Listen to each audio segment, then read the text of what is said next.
Donc pour cette troisième capsule, nous allons compléter donc le propos sur la démarche de modélisation. Donc nous avions développé d'abord sur les exemples choisis le modèle malthusien sur cette question de la prolifération des lapins en Australie au XIXe siècle.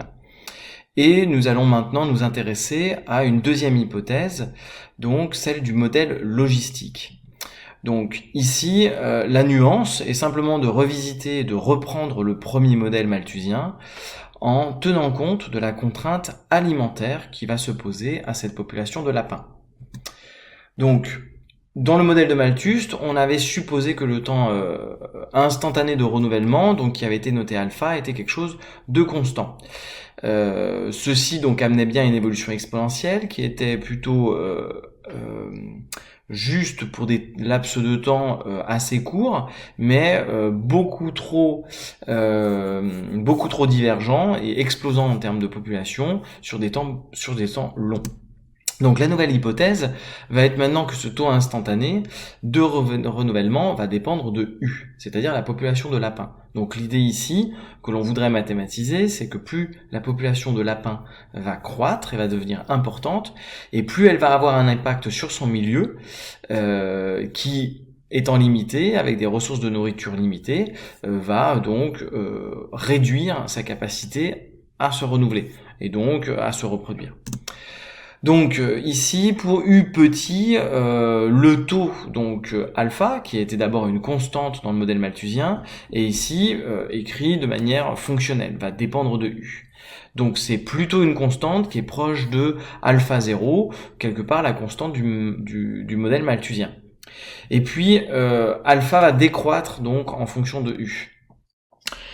On aura ensuite un seuil, très certainement, donc grand S, à partir duquel donc la population n'est plus en capacité de se renouveler.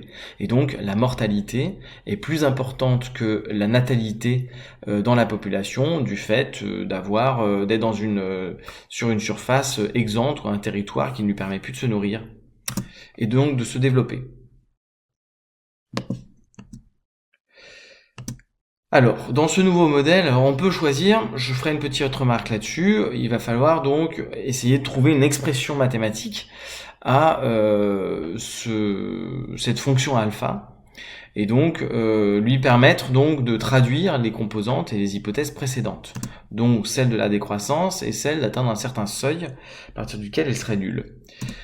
On va obtenir, si on l'exploite, donc toujours avec les mêmes relations, donc ce qui s'appelle le modèle logistique de Verhulst, donc contemporain donc de Malthus, et qui, de la même manière, va s'exprimer comme une relation différentielle entre U de t et sa dérivée. Avec ici, on voit deux constantes, donc S, ce seuil de population, et puis alpha 0 qui va donc être le facteur de renouvellement de population, donc lorsque le territoire est encore très très large. Alors juste une petite remarque sur la prise en compte des contraintes alimentaires, finalement c'est assez arbitraire, ou du moins ça demanderait un questionnement et une analyse particulière de savoir comment on va décrire alpha de U.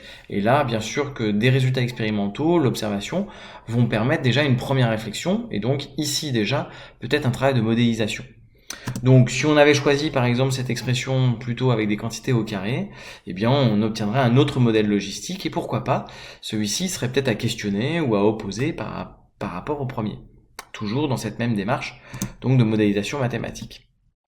Donc je vais rester sur cette hypothèse et ce nouveau problème, ce modèle de Verhulst, et donc essayer donc de faire la résolution de cette équation qui m'est proposée. Un petit peu plus complexe, mais avec une valeur initiale donc U0 fixée pour t égale à 0, on est capable donc de donner une expression générale de la solution, donc à l'écran avec un quotient et dans laquelle la fonction exponentielle est toujours impliquée.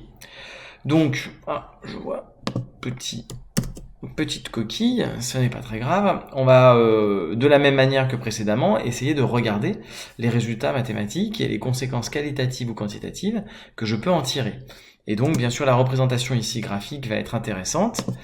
Je vais donc faire un tracé pour différentes valeurs donc de U0. Donc j'ai fixé S et alpha 0 à 1. Donc là, c'est de manière un petit peu arbitraire. Il y aura peut-être tout un travail de réflexion sur le choix de ces différentes constantes. Et j'ai fait varier donc U0 entre pas tout à fait 0 et presque 2. Sachant que finalement, le seuil de population que je viens de fixer est de 1. Donc on va pas compter, on va pas ici raisonner en nombre de lapins, mais peut-être en proportion. Donc on se rend compte que dans les courbes, on a trois grandes tendances. Donc une tendance limite qui est représentée ici en vert, qui est donc la fonction constante égale à 1, et puis en dessous et au-dessus, deux comportements différents.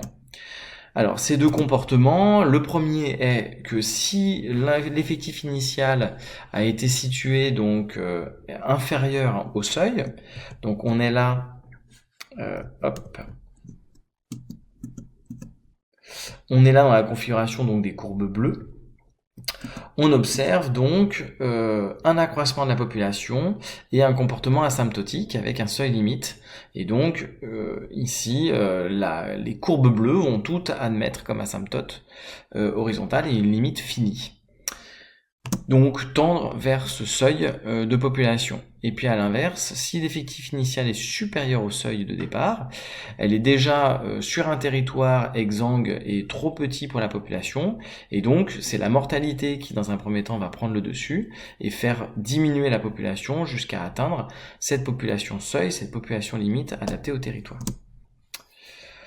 Pour finir, donc là on voit quelque chose qui est un petit peu plus intéressant en termes de long terme, puisqu'on s'attendrait quand même à avoir une stabilisation de la population, et en tout cas pas une explosion infinie de type exponentiel comme dans le modèle malthusien.